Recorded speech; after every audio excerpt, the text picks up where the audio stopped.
Chitradurga bus ದುರಂತ ಪ್ರಕರಣಕ್ಕೆ ಸಂಬಂಧಪಟ್ಟಂತೆ ಮೃತದೇಹಗಳ ಡಿಎನ್ಎ ಪರೀಕ್ಷೆ ಮುಕ್ತಾಯವಾಗಿದೆ. ಬಿಂದು ಗ್ರಿಯಾ ಮೃತದೇಹಗಳ ಹಸ್ತಾಂತರವನ್ನ ಮಾಡುವುದಕ್ಕೆ ಸಿದ್ಧತೆಗಳಾಗ್ತಾ ಇದೆ. ಪತಿ ದರ್ಶನ್ಗೆ ಮೃತದೇಹವನ್ನ ಹಸ್ತಾಂತರಿಸಿದ್ದಾರೆ ಪೊಲೀಸ್ನವರು. ಮಗಳನ್ನ ತಬ್ಬಿಕೊಂಡೇ ಸುಟ್ಟು ಕರಕಲಾಗಿದ್ದಂತಹ ತಾಯಿ ಬಿಂದು ಘಟನೆ ವಿವರಿಸಿ ದರ್ಶನ್ಗೆ ಮೃತದೇಹವನ್ನ ಹಸ್ತಾಂತರಿಸಿದ್ದಾರೆ ಪೊಲೀಸರು. ಮೃತದೇಹವನ್ನ ಪಡೆಯೋದಕ್ಕೆ ಮಾನಸ ಮತ್ತೆ ನವ್ಯ ಪೋಷಕರು ಕೂಡ ಬಂದಿದ್ದಾರೆ. ಅವೈಜ್ಞಾನಿಕ ಡಿವೈಡರ್ಗಳಿಂದ ಅಪಘಾತ ಸಂಭವಿಸಿದೆ ಅಂತ ಹೇಳಿ ಆಕ್ರೋಶವನ್ನ ವ್ಯಕ್ತಪಡಿಸಲಾಗ್ತಾ ಇದೆ. ನವ್ಯ ಮಾನಸ ಇಬ್ಬರು ಒಟ್ಟಿಗೆ ಬೆಳೆದಂತಹ ಜೀವದ ಗೆಳತಿಯರು.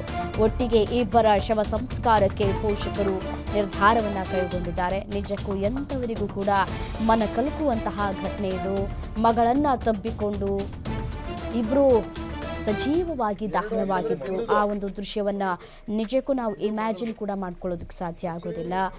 ಕೊನೆ ಕ್ಷಣದಲ್ಲಿ ನಾವು ಮೃತದೇಹವನ್ನ ನೋಡ್ಕೊಳ್ಳಿ, ಯಾರ್ಯಾರು ನೋಡ್ಕೊಳ್ಬೇಕು ಅಂತ ಏನು ಹೇಳ್ತೀವಿ, ಅದರ ಅವಕಾಶವೂ ಕೂಡ ಸಿಕ್ಕಿಲ್ಲ. ಮತ್ತೆ ಜೀವದ ಗೆಳತಿಯರು ಒಟ್ಟಿಗೆ ಓದಿ, ಒಟ್ಟಿಗೆ ಬೆಳೆದು, ಒಟ್ಟಿಗೆ ಬೆಂಗಳೂರಿನಲ್ಲಿ ಜೀವನವನ್ನ ಕಟ್ಟಿಕೊಂಡಂತಹ ಇಬ್ಬರು ಗೆಳತಿಯರು ಕೂಡ ತಮ್ಮದಲ್ಲದ ತಪ್ಪಿಗೆ ಇದೀಗ ಸಾವನ್ನಪ್ಪಿದ್ದಾರೆ. ಅವರ ಮೃತದೇಹವನ್ನ ಕೂಡ ಹಸ್ತಾಂತರ ಮಾಡಲಾಗ್ತಾ ಇದೆ.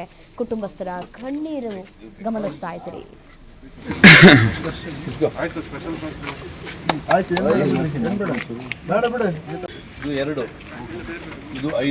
ಎರಡು ಅಂತಂದ್ರೆ ಬಿಂದುದು ಮಗಳದು, ಇದು ಮಗಳದು.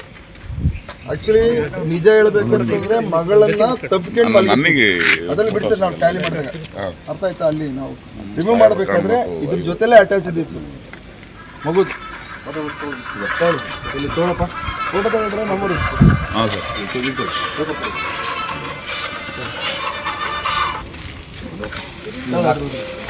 ಬಿಡಿ ಅಲ್ಬೇಡ ಇಳಿಸ್.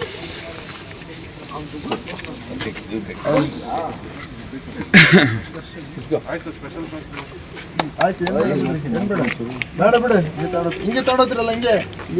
ಆಯ್ತು ಹೋಗಿ ಹಂಗೆ ಹೋಗು. ಮಾನಸ ನವ್ಯ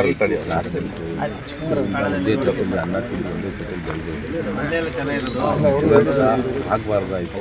ದುರಂತ ಸರ್ಕಾರ ನಿರ್ಲಕ್ಷ್ಯನೇ ಅನಿಸುತ್ತೆ. ಯಾಕೆಂದರೆ ಡಿವೈಡ್ರು ಹೊಸದಾಗಿ ಡಿವೈಡರ್ ಹಾಕಿದ್ದಾರೆ. ಇವತ್ತು ಮಿನಿಮಮ್ ಅಂದ್ರೆ 1.5-2 ಡಿವೈಡರ್ ಹಾಕಿದ್ದು ಇವತ್ತು ದುರಂತ ಆಗಿರ್ತಿಲ್ಲ.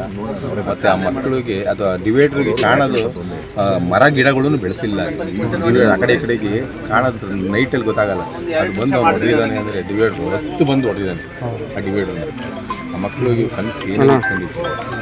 ಅವಳಿಗೆ ಯಾಕೆ ಸ್ಟೂಡೆಂಟು, ಅವಳಿಗೆ ದೇವರು ಮಾನಸಿಗೂ ಅವ್ರಿಗೆ ನವಿಗೂ ಅವರಿಗೆ ತಾಯಿ ಸರಸ್ವತಿನೂ ಮತ್ತು ಲಕ್ಷ್ಮಿ ಇಬ್ಬರು ಅಂತಾರಲ್ಲ, ಆ ಥರ ಇಬ್ಬರು ಒಂದೇ ಇದರಲ್ಲಿ ಅವ್ರಿಗೆ ದೇವರು ಹೊಂದಿದ್ದು. ಅಷ್ಟು ಬಗ್ಗೆ ರಿಪೋರ್ಟ್ ಬಂದಿದೆ. ಇವತ್ತು ನಮಗೆ ಹಸ್ತಾಂತರ ಮಾಡ್ತಾ ಇದ್ದಾರೆ. ನಾವು ನಮ್ಮೂರಿಗೆ ತಗೊಂಡೋಗ್ತಾ ಇದ್ದೀವಿ. ಯಾವಾಗ ರಾತ್ರಿ ಫೋನ್ ಮಾಡಿದ್ರು, ಬೆಳಿಗ್ಗೆ ಬನ್ನಿ ಅಂತ ಬಂದಿದ್ದೀವಿ. ಈಗ ಎಲ್ಲ ರೆಡಿ ಮಾಡಿ ಕೊಡ್ತಾ ಇದ್ದಾರೆ. ತಗೊಂಡೋಗ್ತಿದ್ದೀವಿ ಸರ್. ನಮ್ಮೂರಿಗೆ ತಗೊಂಡೋಗ್ತೀವಿ ಚಂದ್ರಬಂಡಿ. ಅಲ್ಲಿ ನಾವು ಕಾರ್ಯನ ಮಾಡ್ತೀವಿ. ಅದಕ್ಕಿಂತ ಅಲ್ಲಿ ಊರು ಸಹ ಮಾಡ್ತೀವಿ.